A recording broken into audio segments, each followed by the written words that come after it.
Hello, I'm Adam Newman. This is my official YouTube channel. Please subscribe and support them. The young and the restless spoilers. The tension in Genoa City was beginning to shift in ways that few people could see, yet those who had survived enough battles understood exactly what it meant. Sometimes the most dangerous conflicts were not the ones that exploded publicly. They were the quiet wars taking place beneath the surface, hidden behind polite smiles, calculated conversations, and carefully crafted lies. That was exactly the atmosphere surrounding Kane Ashby. What initially appeared to be an ordinary encounter quickly became something much more significant when Matt deliberately approached Kane and Lily Winters. There was purpose in every step he took. He was not there for casual conversation, and Kane sensed it immediately. Years of experience had sharpened Kane's instincts. He had learned that trouble rarely announced itself open. More often, it arrived disguised as opportunity, friendship, or curiosity. The people who claimed to be seeking answers were often searching for weaknesses instead. That realization explained why Kane's first reaction was one of irritation. He wanted Matt gone. The timing felt wrong. The approach felt rehearsed. Most importantly, Matt looked like a man carrying secrets. Lily quickly noticed the tension building between them. Unlike Kane, she saw another problem. Matt clearly had no intention of leaving. The more resistance he encountered, the more determined he seemed to become. Rather than remain trapped in an uncomfortable situation, Lily chose to walk away and leave the two men alone. It was a small decision.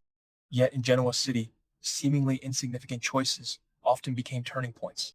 The moment Lily disappeared from sight, Matt finally got what he wanted. An opportunity.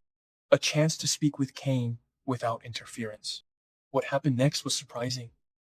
Instead of dancing around the truth, Matt took a direct approach. He admitted something that immediately changed the tone of the conversation. Victor Newman did not trust Kane. Under normal circumstances, such a revelation might have been shocking. But this was Victor Newman.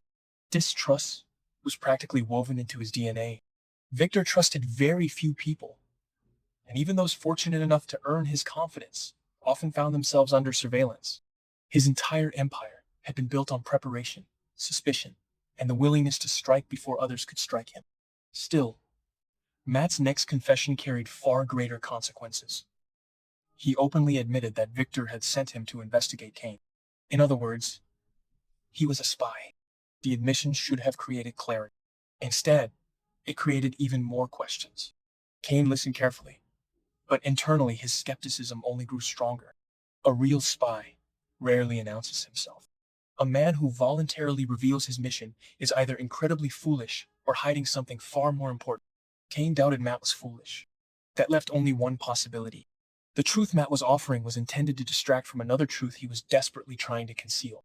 That realization immediately put Kane on high alert. The conversation transformed into a psychological chess match. Every statement carried hidden meaning.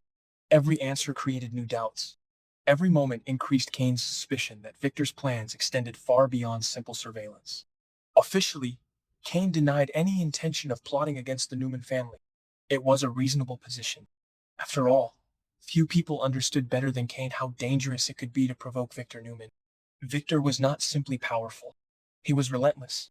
When he viewed someone as a threat, he rarely stopped until that threat had been neutralized. Yet despite his denial, Kane could not shake the feeling that something larger was unfolding. Victor had invested too much energy into this situation. The pieces did not fit together. The story Matt presented felt incomplete, and incomplete stories often hid dangerous truths. Then the conversation took an unexpected turn. Matt began speaking about his personal struggles. He described reaching rock bottom. He spoke about failure. He spoke about mistakes. He spoke about wanting to reinvent himself and become a better version of who he used to be. On the surface, it sounded genuine, even admirable. Many people in Genoa City had spent years trying to escape their past. Some succeeded, most failed. But Kane was not interested in inspirational speeches. He was interested in motives. What bothered him was not what Matt said. It was why he said it. There was something almost desperate beneath the surface. Something that felt less like honesty and more like a carefully prepared performance. Kane found himself asking a simple question. If Matt was truly trying to become a different person, what exactly was wrong with the person he used to be? The question lingered between them. Because genuine transformation always comes with a cost. People do not abandon old identities without reason. Something must break first. Something must be lost. Something must force change. The more Matt spoke about redemption, the more Kane wondered whether redemption was actually what he wanted. Perhaps survival was the real objective. Perhaps guilt was driving him. Or perhaps fear. Personally, this is where the story becomes especially compelling. Matt's desire for reinvention sounds admirable, but history has repeatedly shown that people running from their past rarely escape it for long. The deeper the secret, the harder it becomes to bury. And Matt looked like a man carrying secrets heavy enough to destroy lives. Before Kane could push further, another familiar force entered the equation. Phyllis Summers. Her arrival instantly altered the atmosphere. Few people possessed Phyllis's unique ability to create chaos without appearing to do so. She had built a reputation for uncovering information, manipulating situations, and inserting herself directly into conflicts that others preferred to avoid. Whenever Phyllis appeared unexpectedly, wise people paid attention, because she almost always knew more than she was willing to admit. Kane immediately recognized an opportunity. If Matt truly had a hidden agenda, perhaps Phyllis already knew something. Perhaps she had seen clues nobody else had noticed. Perhaps she was holding information capable of exposing the entire operation.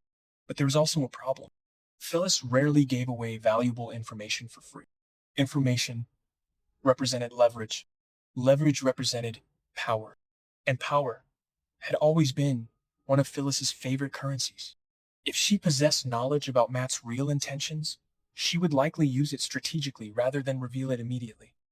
Meanwhile, elsewhere in Genoa City, Lily found herself confronted by a completely different mystery. She spotted Nate Hastings spending time with Stephanie at the athletic club. At first glance, the scene appeared harmless. Stephanie seemed comfortable. Nate appeared relaxed. Their interaction carried an ease that naturally attracted attention.